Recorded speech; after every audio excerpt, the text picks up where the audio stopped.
What's going on, everybody? In this question, we have to take each of these functions here. So we got three functions and we got the table for them. And we have to state whether they're linear, quadratic, or neither. When you get a question like this, what you want to do is you want to take the differences. So what I mean by that is you want to take two y values, consecutive y values in the table, and you want to subtract the bottom from the top. So what's negative 2 minus 0? It is negative 2. What is negative 10 minus negative 2? That would give you negative 8, because this would be negative 10 plus 2.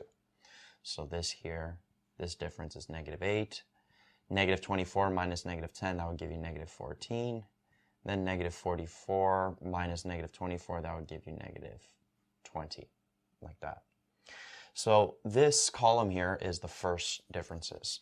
Now, if you ever get this column of first differences being constant, it means that it's a linear function. It's just a line. And if those first differences are positive, then it's going to be a positive slope. And if the first differences are negative, then it's going to be a negative slope. So you could also tell by the sign of the differences whether a line is going to be positive slope or negative slope. Okay, so if the first differences aren't constant, what you want to do is you want to take the differences of the first differences. So notice negative 8 minus negative 2, that would give us negative 6.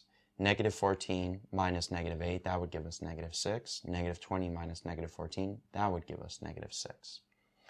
And notice in this case, the second differences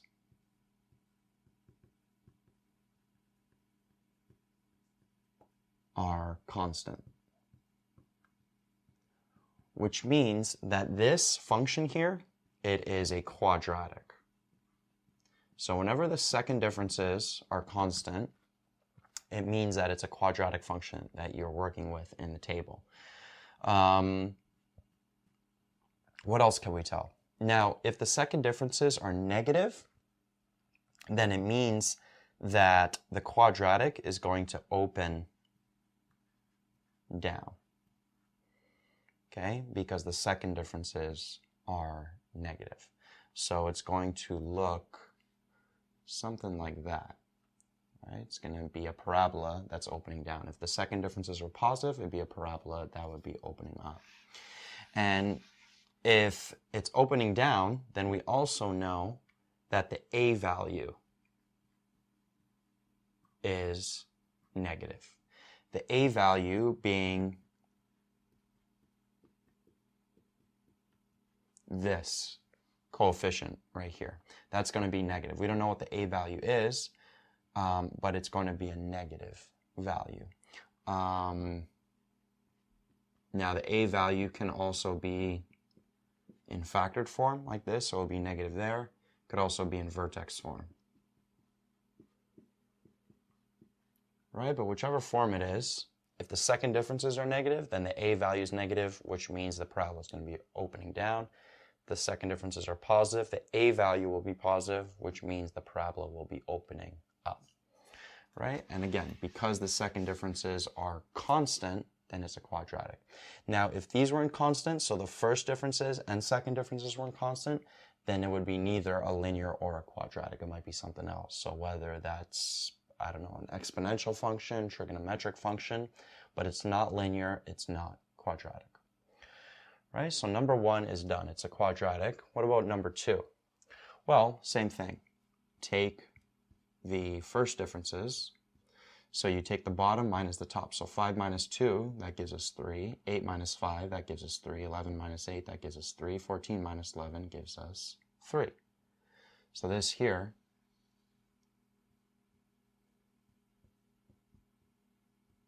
first differences are constant. So it is linear. Okay, because those first differences are constant. Now, because the first differences are positive, then there is a positive slope, right? It's a positive slope line. instead of a negative slope line. And actually, in fact, the first differences, if they're constant, it actually equals the slope. So this doesn't equal the a value for a quadratic, but if the first differences are constant, not only is a positive slope, but the slope is actually 3. Okay, so that is number 2. So number 2, we are done. Number 3, again, we got to take the first differences. So we take the bottom minus the top. 1 minus 0 is 1, 3 minus 1 is 2, 7 minus 3 is 4, 15 minus 7 is 8. And then here, 2 minus 1 is 1, 4 minus 2 is 2, 8 minus 4 is 4. So notice the first differences are not constant, and the second differences are not constant, so it's neither linear nor quadratic. So it could be anything else. It's actually an exponential function. The exponential function I use is 2 to the power of x minus 1. Right? So that's how you take the differences from a table. And remember, it's always the bottom minus the top. Bottom, top. It's not the top minus the bottom, because then you'd get the wrong sign. You would still get these differences being constant, in this case the second differences, but the sign would be different. So then saying whether the parabola opens up or down would be wrong. It would still be a quadratic, you'd get that right, but whether it's opening up or down, you wouldn't be able to tell correctly if you did top minus bottom. So always bottom minus top, right? And that's it for this video.